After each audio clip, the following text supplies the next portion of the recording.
Être une colonne, et je vais pas afficher sinon pour vous demander ce que c'est faire avancer le royaume de Dieu. Et c'est mettre sa pierre à l'édifice. Finalement, nous au Perchoir, ce qu'on propose, c'est des choses qu'on fait collectivement. C'est des choses que nous, collectivement, en tant que Perchoir, on propose pour faire avancer le royaume de Dieu, pour être une colonne dans l'église, mais il y a également ce qu'on peut faire nous individuellement. Nous, dans notre propre personne. Et j'ai envie qu'on parle d'engagement ce soir. Et je vais faire un petit disclaimer tout de suite. Le message, mon propos ce soir, c'est pas un moyen détourné pour vous mettre un couteau sous la gorge pour que vous serviez au Perchoir. Pas du tout. Je ne veux pas que dans ce que je vais dire, vous ayez l'impression que je vais dire ça, mais c'est plutôt de voir en quoi l'engagement concret dans nos vies est important pour l'agrandissement du royaume de Dieu. Chacun et chacune, on peut mettre notre pierre à l'édifice. Et j'aimerais vous donner une statistique. En Norvège, qui est un pays qui est considéré comme un modèle sociétal de réussite selon plusieurs économistes, avec beaucoup d'aides qui sont données aux habitants, un système éducatif qui fonctionne, un PIB avec zéro dette, un PIB en constante augmentation et une vraie unité dans le pays. Et ce pays prospère et 61% des 15-30 ans donnent de leur temps dans une activité bénévole. 61%. À votre avis, en France, combien de pourcentage les 15-30 ans donnent de leur temps pour l'intérêt général? À votre avis? T'as dit quoi? 3%? Ah, t'es sévère, hein? 30%? Qui dit mieux? 15? 10%? 8? Ouais. Vous êtes sévère envers nous, hein? Mais c'est quand même 3 fois moins, c'est 22%. En France, 22% des 15-30 ans qui donnent de leur temps pour les autres ou pour l'intérêt général. Et il y a une autre stat qui est tombée cette semaine. 71% des Français estiment que le lien social est mauvais aujourd'hui en France. En Norvège, cette même statistique descend à 15%. Il y a un lien de cause à effet. Et pour moi, je fais la même distinction. C'est qu'un pays prospère, eh bien, il faut que les gens, à la fois le collectif comme l'individu, donnent de sa personne. Eh bien, c'est pareil pour l'Église. Il faut que les personnes fassent corps. Il faut que de manière individuelle ou collective, tout le monde mette la main à la pâte. Et c'est pourquoi le titre de mon message suivant, c'est « Sommes-nous des colonnes inutiles ?» Et j'aimerais commencer avec une première photo qui va illustrer mon propos. Alors, je vais m'éloigner. Est-ce que vous connaissez ça? Alors oui, c'est à Paris. Est-ce que quelqu'un connaît le nom? Bah, c'est pas si connu que ça, visiblement. Mais effectivement, ce sont des colonnes, tout à fait, bien vues. C'est les colonnes de Buren. Buren, c'est l'architecte qui a fait ça. Et on est dans la cour du Palais Royal à Paris. À l'arrière, vous avez le Palais Royal, qui est le Conseil constitutionnel à l'époque, qui est un bâtiment bien massif, avec à l'intérieur comme à l'extérieur des poutres et des colonnes qui soutiennent l'énorme bâtiment. Et puis à l'avant, vous avez des grosses colonnes, des petites colonnes, des colonnettes, qui sont belles, après l'art est subjectif, et qui au final, à part faire beau, ne servent à rien. D'accord? Il y a quand même des belles colonnes, un beau bâtiment à l'arrière, et puis ensuite une œuvre d'art à l'avant avec des colonnes différentes. Et individuellement, le choix est devant nous, d'être ce support de quelque chose de plus grand que nous, de supporter est-ce qu'on désire être ces grandes colonnes qui supportent ce bâtiment, ou alors est-ce qu'on souhaite être ces petites colonnettes toutes petites dans son coin à regarder que tout se passe? Est-ce que l'on veut rester auto-centré, consommateur, ou alors est-ce qu'on veut que l'intérêt du royaume de Dieu prime? Qu'est-ce qu'on veut, nous, au fond de nous? Et j'aimerais aujourd'hui ouvrir un peu la fenêtre pour vous montrer que rien ne tourne autour de nous et que comme des citoyens dans un pays, on a des droits et des devoirs. Et bien en tant qu'enfants de Dieu, on a également des droits et des devoirs. Et j'aimerais pour ça qu'on puisse lire Matthieu 9, versets 35 à 38.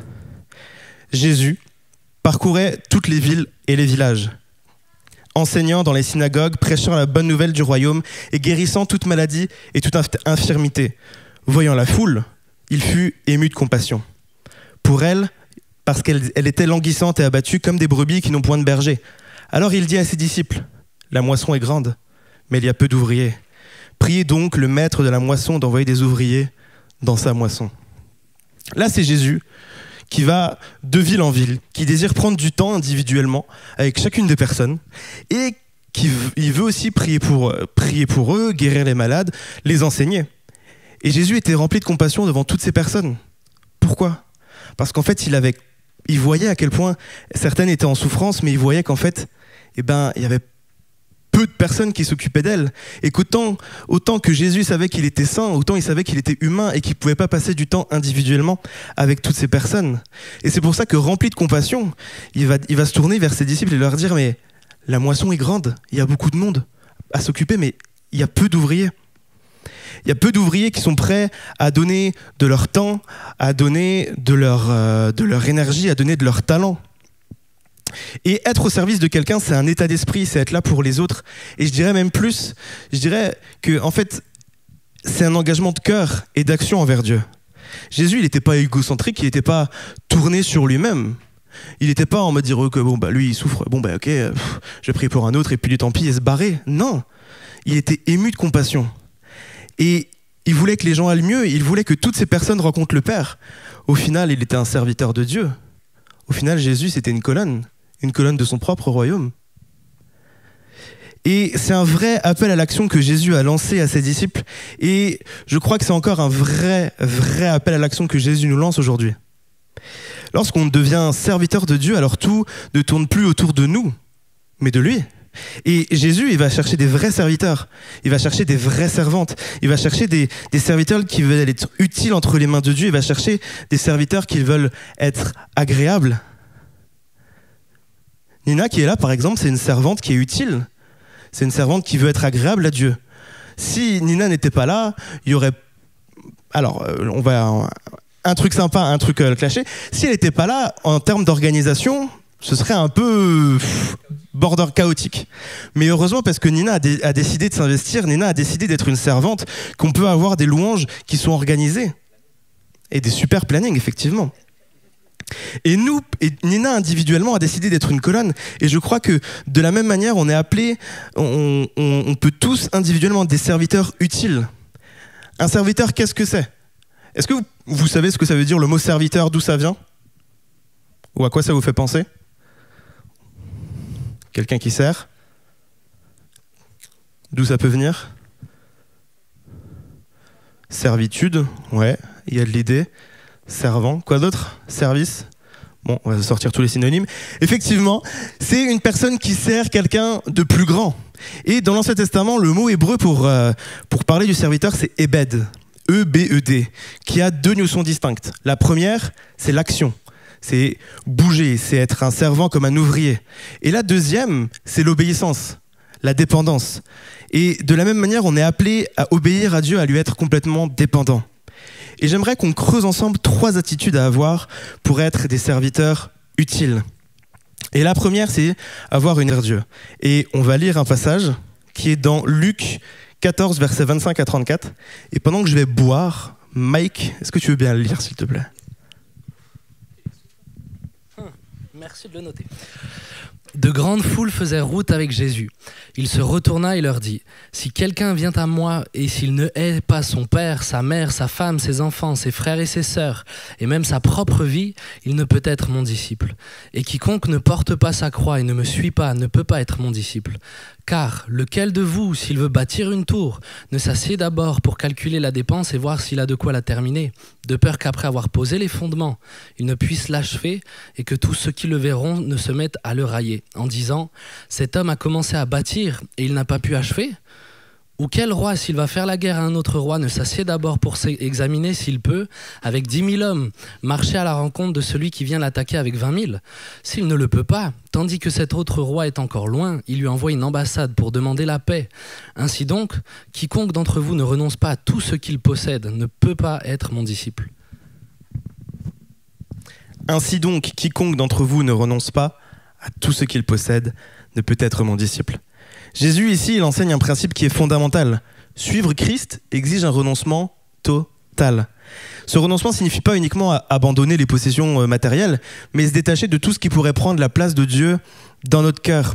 Et il va dire, si quelqu'un vient à moi, s'il ne hait pas son père, sa mère, sa femme, ses enfants, ses frères et ses sœurs, pardon, j'ai une chanson en tête, et même vous l'aviez tous, et même sa propre vie, il ne peut être mon disciple.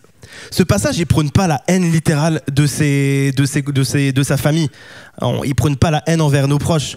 Il dit pas ça à Jésus. Mais il souligne l'idée que notre amour pour Christ, au final, elle doit surpasser tous les autres attachements. Suivre Jésus, ça signifie être prêt à sacrifier nos désirs personnels, nos envies, peut-être même parfois nos ambitions, nos conforts, et même là, dans ce cas-là, nos relations qui pourraient nous éloigner de Dieu. Prêt à renoncer aux désirs qui peuvent être égoïstes. Et Jésus va dire, si quelqu'un veut venir à moi, qu'il renonce à lui-même, qu'il se charge de sa croix et qu'il me suive. Et Jésus, qui a dit ces paroles lui-même, est l'exemple parfait du renoncement total. Il était là en haut. Il était au plus haut, si je peux... Enfin, oui, il était au plus haut. Mais il a quitté sa gloire céleste pour s'incarner en homme. Il a vécu dans l'humilité, dans le dénuement. Il a renoncé à sa propre volonté pour accomplir celle du Père, allant jusqu'à la croix et mourir. Il a renoncé totalement. Alors si Jésus était Dieu et a accepté pleinement à tout faire pour obéir au Père, à combien plus forte raison nous aussi, on doit tout abandonner pour le suivre. Et renoncer, renoncer, c'est vraiment un acte de foi et d'obéissance. Dans la Bible, on a plusieurs personnes qui ont renoncé. On peut prendre le cas d'Abraham. Abraham a accepté de quitter son pays, de quitter sa culture, sans savoir où Dieu l'appelait, complètement plongé dans l'inconnu. Moïse aussi. Il a renoncé à toutes les Égyptes. Il a renoncé à toutes les richesses que l'Égypte lui proposait. Il était dans la maison du pharaon, il était plein aux as, et pourtant il a décidé de suivre Dieu pour s'identifier au peuple de Dieu. Les disciples ont laissé leur filet, alors qu'ils étaient pécheurs, ils ont tout lâché, ils ont lâché leur famille pour suivre Jésus. Et le renoncement, c'est pas une perte, c'est un gain. Jésus promet que quiconque aura quitté maison, frères, sœurs, père, mère, enfant ou terre à cause de mon nom recevra le centuple et héritera de la vie éternelle. Et des exemples, je peux vous en citer plein. Et je peux vous en citer un. Papa Jean, le fondateur de l'église, il avait un business, il était confiseur. Il vendait plein de confiseries. Bah oui, c'est le principe d'un confiseur. Et son entreprise était hyper florissante. Mais du jour au lendemain, il a tout lâché pour suivre Dieu et pour faire ce que Dieu voulait qu'il fasse. Et il a eu une vie extraordinaire. Et il a été comblé, il a été béni durant toute sa vie, mais à partir du moment où il a rejoint le Seigneur, eh bien le Seigneur lui a offert au centuple de ce qu'il a eu sur terre. Il y a de ça 2 ans, j'ai déménagé sur Strasbourg pour revenir sur Mulhouse, de pouvoir subvenir à mes besoins et aussi de passer du temps avec ma famille. Et tout en pouvant m'investir aussi à l'église. Et un mois après que j'ai déménagé, on m'a contacté pour un job sur Paris. Et pour moi, c'était vraiment ce job-là, c'était vraiment le Saint Graal. J'avais déjà été sélectionné sur un autre poste dans le même endroit, mais j'avais échoué aux tests de sélection après le premier entretien. Et là, il m'avait recontacté complètement. Enfin, moi, je m'y attendais pas du tout, parce que pour moi, à partir du moment où tu rates une fois quelque part, on t'appelle plus. Mais ils m'ont recontacté sur un autre poste et ils m'ont proposé un très très très très gros salaire. Je travaillais dans la fonction publique territoriale, on a des petits salaires, mais là c'était le quadruple, avec un logement de fonction de 45 mètres carrés dans le 7e arrondissement et énormément d'avantages, vraiment énorme. Et j'ai réussi le premier entretien, j'ai réussi les tests de sélection et j'ai dû monter à Paris pour l'entretien final. Et déjà la première fois, je leur avais dit que moi, je pense que c'est un petit peu mon côté libanais qui ressort. Moi, j'ai la formation Beyrouth. Moi, j'essaye, j'apprends, mais à négocier. Je suis pas un très bon négociateur. Pierre est un super bon négociateur. Moi, j'essaye d'apprendre. Et je leur ai dit, ouais, mais alors franchement, le job, il est trop bien et tout, mais moi, j'ai ma famille, j'ai mon église, il n'y a pas moyen de faire mon 40 heures sur 4 jours et demi, et le vendredi, je travaille dans le train, etc., machin, comme ça, après, hop, je peux être sur Mulhouse. Bon, il m'avait un petit peu envoyé bouler, ce qui était normal. Et pour ce deuxième poste, il me repose exactement la même question, et je leur dis exactement les mêmes conditions. Et donc du coup, voilà, l'entretien se passe très bien, etc. Je rentre le soir. Et le soir même, il m'appelle pour me dire « Ok, c'est bon, c'est vraiment toi qu'on veut, on est prêt à augmenter le salaire. Par contre, il faut que tu sois là 5 jours et que tu sois là un week-end sur 2. » Ah, comment vous dire que c'était pas du tout ce à quoi je m'attendais comme réponse. Et là, au fond de moi, c'était la guerre entre une super opportunité de travail, une super ligne sur LinkedIn et une super ligne dans le CV et de la thune et un super appart et Dieu, mon cœur et mon amour pour Dieu. Et j'étais là entre les deux, j'étais pas bien, j'étais vraiment pas bien. Au fond de moi, j'étais complètement tiraillé. J'en ai parlé à Ben, j'en ai parlé à Sam, j'en ai parlé à mes amis. Et au fond de moi, j'étais vraiment PLS parce que je voulais vraiment pas désobéir à Dieu. Et j'ai pris une décision. Du coup, je les ai appelés. Ils ont décroché, je leur ai dit bah non. Ils m'ont dit t'es sûr vraiment hein? J'ai dit oui ok. Je leur ai dit bah bonne recherche et puis ça s'est arrêté. Et au fond de moi j'ai dû renoncer. Honnêtement j'en ai vraiment pleuré, chialé toutes les larmes de mon corps parce que j'étais persuadé que j'ai fait la pire décision de ma vie. Et au final, franchement, au bout d'un moment j'ai reçu une paix mais tellement surnaturelle. Et vraiment je sais à quoi j'ai renoncé. Mais je sais que maintenant ça fait 2 ans et je peux faire un flashback sur les 2 dernières années. J'ai été béni de malade. Honnêtement, j'ai vu j'ai refait le cours de mes 2 dernières années et j'ai vu le nombre de bénédictions que Dieu m'a accordé. Dieu m'a accordé une fiancée, Dieu m'a accordé 4 meilleurs potes, bientôt 5 avec qui je m'amuse trop. C'est les enfants de Mike et Sinoun. Mes meilleurs amis ont moins de 10 ans. Et plein d'autres choses. Honnêtement, j'ai des bénédictions de malade, mais parce que j'ai fait ce choix de renoncer. Et la deuxième attitude, c'est une attitude de dévotion. Se dévouer pour servir Dieu. Et on va encore lire un texte, enfin Mike va encore lire un texte, qui est la parabole des talents. Il en sera comme d'un homme qui, partant pour un voyage, appela ses serviteurs et leur remit ses biens. Il donna 5 talents à l'un, 2 à l'autre et 1 au 3e, à chacun selon sa capacité, et il partit. Aussitôt, celui qui avait reçu les 5 talents s'en alla, les fit valoir, et il gagna 5 autres talents. De même, celui qui avait reçu les 2 talents en gagnant 2 autres. Celui qui n'en avait reçu qu'un alla faire un creux dans la terre et cacha l'argent de son maître. Longtemps après, le maître de ses serviteurs revint et il leur fit rendre compte. Celui qui avait reçu les 5 talents s'approcha en apportant 5 autres talents et il dit « Seigneur, tu m'as remis 5 talents. Voici, j'en ai gagné 5 autres. » Son maître lui dit « C'est bien, bon et fidèle beaucoup. Entre dans la joie de ton maître. » Celui qui avait reçu les 2 talents s'approcha aussi et il dit « Seigneur, tu m'as remis 2 talents. Voici, j'en ai gagné 2 autres. »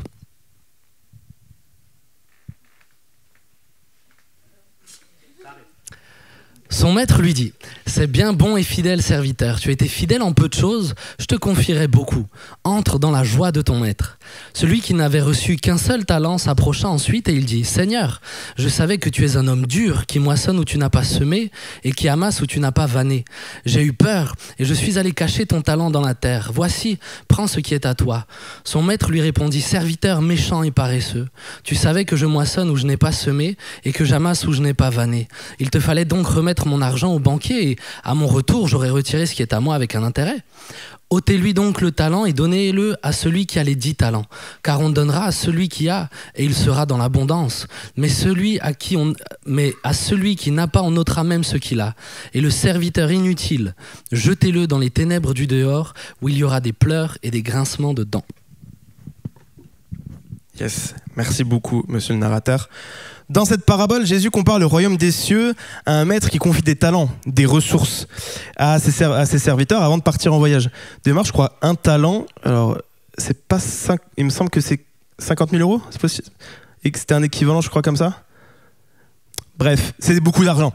Voilà, je vais pas vous donner de chiffres faux, mais c'est beaucoup d'argent. Et les 2 premiers serviteurs, ils ont travaillé avec énormément d'efficacité, ils ont fait fructifier leur argent et ils ont vraiment bien travaillé, bien charbonné, et leur fidélité a été récompensée par une responsabilité plus grande et par la joie du maître. A contrario, le dernier serviteur a caché son talent, peut-être par peur, par négligence, et il a été jugé paresseux ou indigne de confiance. Et les leçons qu'on peut retirer, c'est que Dieu nous confie des ressources. Il nous confie des dons, des qualités, des talents, du temps, des opportunités. Et tout ce qu'il nous confie, c'est pour que nous les utilisions pour sa gloire. Et honnêtement, moi je suis tellement heureux et fier de voir qu'au Perchoir, il y a des jeunes qui veulent s'investir pour Dieu, que ce soit au Perchoir ou ailleurs.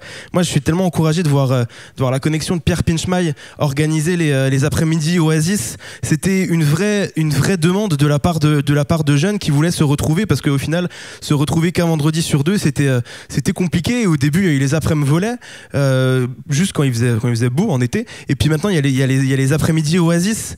Et Pierre a vu une opportunité et du coup, il a décidé de la saisir. De la même manière, pendant plusieurs années, on s'est dit bon, le ménage, t'inquiète, on gère à la fin, c'est bon, au pire on sort des aspirateurs, il y a bien des gens qui vont nous aider à aspirer. Bon, j'ai eu dire que bon, quand on sortait les aspirateurs, fut un temps, certaines personnes partaient, je sais que maintenant elles se sont repenties, mais on s'est fait remonter les bretelles plus d'une fois parce qu'à la fin du Perchoir, c'était sale. Et on priait, on voulait trouver une solution qui puisse nous convenir. Et puis, je crois, on lui en a pas parlé. Et Mathieu Gigot s'est dit, ok, mais j'ai du temps, après le perchoir, j'ai du temps, et il s'est proposé pour monter une équipe de ménage et du coup pour faire le ménage à la fin. Juste parce qu'il y avait une opportunité. De la même manière, il y a 2 semaines, du coup, il y a un jeune qui me dit ouais, on m'a demandé si j'étais chaud pour faire un service d'ordre au perchoir pour accueillir en bas, etc. Moi, je suis complètement chaud. Tu me dis juste les dates. Mais là aussi, il a vu une opportunité, Charlie, et il s'est dit ok, mais je veux servir Dieu. Je pense que, évidemment, les ressources que Dieu nous donne, c'est pas qu'au perchoir, et je sais qu'on peut les utiliser partout. Je sais qu'il y en a qui servent de tout leur cœur à Extrême, qui servent aux scouts, chez les enfants, à la technique, à la photo. Il y a forcément une place pour toi quelque part, t'as forcément un don, t'as forcément du temps, t'as forcément une opportunité. Et si tu te dis, mais j'ai envie de servir, j'ai envie de faire un truc, mais je sais pas quoi, mais viens nous voir à la fin et on trouvera, on arrive. Pierre, il est fort pour ça. On va le saucer un peu. Pierre, il est fort pour ça, pour trouver le potentiel des gens. Voilà, merci Nina qui dit ça, c'est vrai. Deuxième leçon, notre fidélité se mesure à notre engagement, à utiliser ce que Dieu nous donne, peu importe la quantité. Moi, je suis pas devenu responsable et je cherchais pas une place. Moi, j'ai simplement commencé en faisant des photos sur Insta à IJ quand j'avais 18 piges. Et puis, j'ai à la charge de rencontres. Mais de rencontres, j'ai commencé tout bêtement en lavant des assiettes pendant plusieurs années. Ensuite, en faisant la sécurité. Et bon, c'est pas mon domaine, laver des assiettes ou la sécu. Hein. Moi, si j'accueillerais tout le monde et puis la vaisselle, je la fais pas. Ce qui est encore le cas. Mais je m'investis dans les choses qu'on me donnait, dans les petites choses qu'on me donnait. Et peut-être que tu es là et tu dis, ouais, mais moi, je fais juste le ménage, etc. Mais c'est super. C'est super.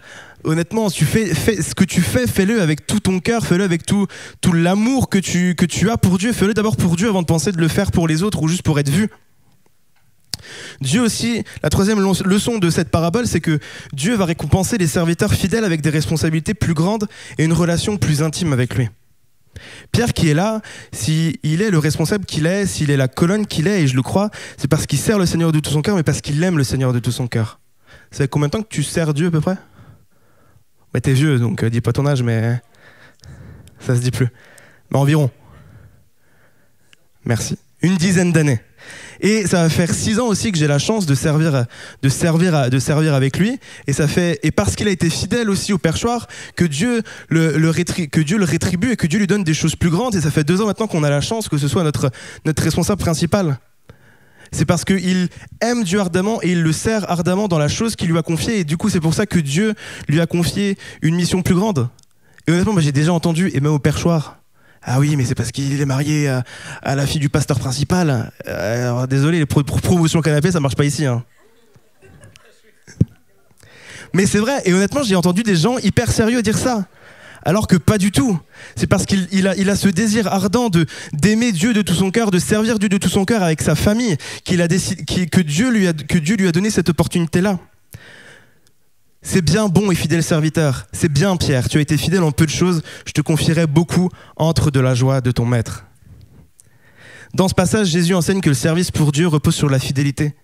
Se dévouer à quelqu'un, eh bien, la fidélité, c'est pas occasionnel, c'est constant. Il me semble que quand t'es marié ou quand t'es en couple, la fidélité, c'est pas 3 jours sur 7. Merci. Couple solide. C'est tout le temps, c'est de 8h à 8h le lendemain, du début jusqu'à la fin. Eh bien, dans la vie avec le Seigneur, c'est exactement pareil. Jésus parle du serviteur qui est fidèle, qui continue à bien faire son travail en attendant le retour de son maître.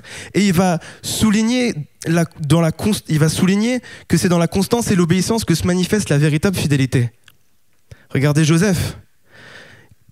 Il a été fidèle, même dans l'épreuve, même quand la femme de Potiphar est arrivée, il est resté intègre en Égypte, malgré l'injustice et la souffrance. Paul, il était en prison, pas fun. Il a continué à servir. Même regardez ici au perchoir. Il n'est pas là ce soir, mais Raph a eu un accident de la vie terrible. Et pourtant, il continue à servir, à venir ici.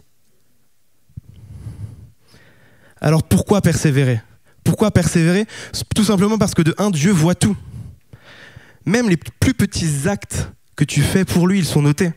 La récompense, elle est certaine si tu ne la vois pas sur terre. Ne t'inquiète pas qu'elle sera au ciel. Et puis, notre service va impacter les autres. Un témoignage fidèle peut changer complètement des vies. Mais pour persévérer, il faut garder une relation intime avec Dieu. Et la troisième attitude, c'est une attitude d'honnêteté. L'honnêteté commence où, à votre avis? L'honnêteté commence dans les petites choses et envers soi-même. Après, effectivement, l'honnêteté commence dans le cœur. Et un cœur pur devant Dieu, si on veut l'aimer et le servir de tout notre cœur, alors il faut avoir un cœur pur devant Dieu. L'Éternel regarde au cœur, regarde véritablement ce qu'il y a au fond de toi, ce que les autres ne voient pas, il n'y a que lui qui le voit. Et l'honnêteté commence aussi en ayant une parole et des actes alignés. Jésus a reproché aux pharisiens leur hypocrisie car ils prétendaient servir Dieu. Tout service doit être cohérent avec l'évangile. Le Lucas qui est là, qui parle devant vous, il est le même à la maison. Il n'y a pas le Lucas de l'église et le Lucas qui mène potentiellement une double vie. C'est la même chose, c'est être aligné, que vos paroles soient alignées dans les actes. Et c'est aussi l'honnêteté envers les autres. Être faible, être fiable dans ses engagements, fidèle dans ses responsabilités et transparent. La question de transparence et de redevabilité. Regardez Daniel. Daniel, il a servi avec intégrité sous plusieurs rois païens sans jamais compromettre sa foi ni chercher à manipuler les autres pour son propre bénéfice. Mais il y a un danger lorsqu'on est motivé par l'apparence ou par la reconnaissance. Est-ce qu'il y a une histoire qui vous vient à l'idée dans la Bible si je vous parle de l'hypocrisie, de gens qui ont été hypocrites? Judas. Qui dit ça? Très bien, Antoine. Ananias et Saphira. Ananias, c'est pas Ananas. L'histoire d'Ananias et Saphira, elle illustre parfaitement le danger de l'hypocrisie dans le service pour Dieu. Ils ont vendu un terrain et prétendu que toute la totalité de l'argent allait à l'église, alors qu'en fait, petit roublard, ils en ont gardé une partie pour eux. Le problème, c'est pas qu'ils aient gardé une partie pour eux. Le problème, c'est qu'ils ont menti pour paraître plus généreux qu'ils ne l'étaient. Et Paul va leur dire, mais c'est pas à des hommes que tu as menti, c'est à Dieu. Et bon, leur châtiment fut immédiat et sévère, la mort. Ils tombèrent morts, démontrant que Dieu prend l'intégrité très au sérieux dans son Église. J'aimerais voir avec vous un dernier texte, un dernier enseignement pour ce soir que Jésus dit dans Luc 17 au verset 17. Et simplement, Nina et toute l'équipe peut revenir. Luc 17, versets 7 à 10. « Qui de vous, ayant un serviteur qui laboure ou paie les troupeaux, lui dira, quand il revient des champs, approche vite et mets-toi à table. Ne lui dira-t-il pas au contraire, prépare-moi à souper, ceins-toi et sers-moi jusqu'à ce que j'aie mangé et bu. Après cela, toi, tu mangeras et boiras. Doit-il de la reconnaissance à ce serviteur parce qu'il a fait ce qui lui était ordonné? Vous de même, quand vous avez fait tout ce qui vous a été ordonné, dites, nous sommes des serviteurs inutiles. Nous avons fait ce que nous devions faire. Nous sommes des serviteurs inutiles. Nous sommes des colonnes inutiles. Nous avons fait ce que nous devions faire.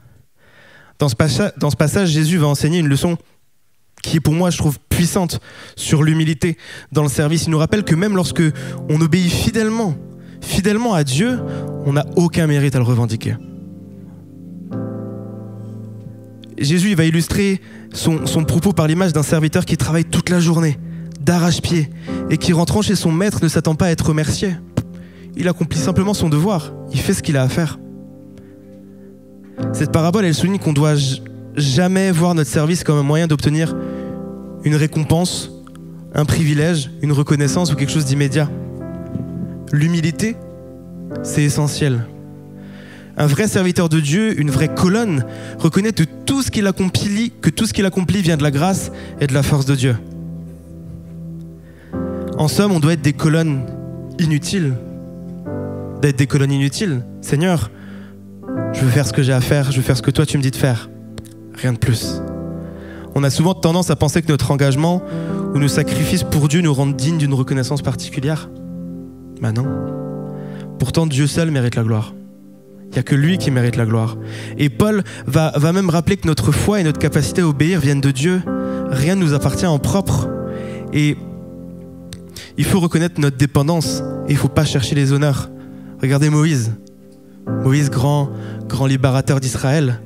Malgré son rôle de leader, il va rester humble et dépendant à Dieu jusqu'à la fin, se considérant simplement comme un instrument à sa volonté. Rien de plus, rien de moins. Et j'aimerais tellement que nous, en tant que individuellement comme collectivement, mais pour le coup individuellement, on se dise, mais Seigneur, moi je veux juste un instrument à ta volonté. Rien de plus, rien de moins. Et simplement, si on veut courber nos fronts et être dans la prière, j'aimerais simplement dire que le service pour Dieu, c'est un appel qui exige renoncement, dévotion, honnêteté, humilité. Le véritable serviteur de Dieu renonce à lui-même, se consacre fidèlement, agit avec intégrité, reste humble en toutes circonstances. Il ne cherche ni les honneurs ni les récompenses immédiates, mais trouve sa joie dans l'obéissance de son maître. Alors est-ce qu'on est prêt, nous, perchoirs? Est-ce que tu es prêt, toi, individuellement? Est-ce que moi, je suis prêt à faire partie de ces ouvriers? Est-ce qu'on est prêt, nous, qui sommes la prochaine génération qui aura l'Église à charge, d'être ces colonnes de l'Église pour faire avancer le royaume de Dieu?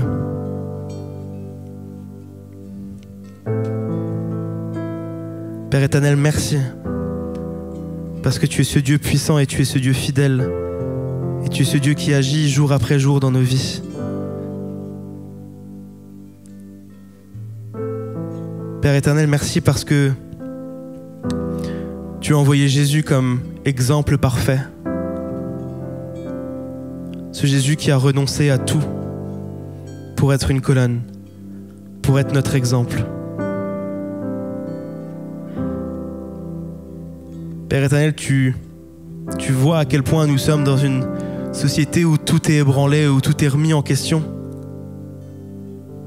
Seigneur, que nous puissions rester fermes sur nos appuis, que nous puissions être des colonnes, que nous puissions être cette génération qui reste fort sur ses appuis et qui te sert, mais avant de te servir, Seigneur, qui t'aime de tout son cœur et qui te mettra toujours à la première place.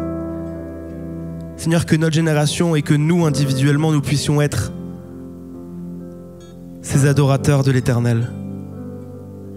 Ces adorateurs de l'Éternel qui disent « Oui, mais Seigneur, j'ai fait tout ce que tu m'as demandé. Et Seigneur, je veux rien de plus, rien de moins. » Seigneur, que nos cœurs puissent être tournés vers toi.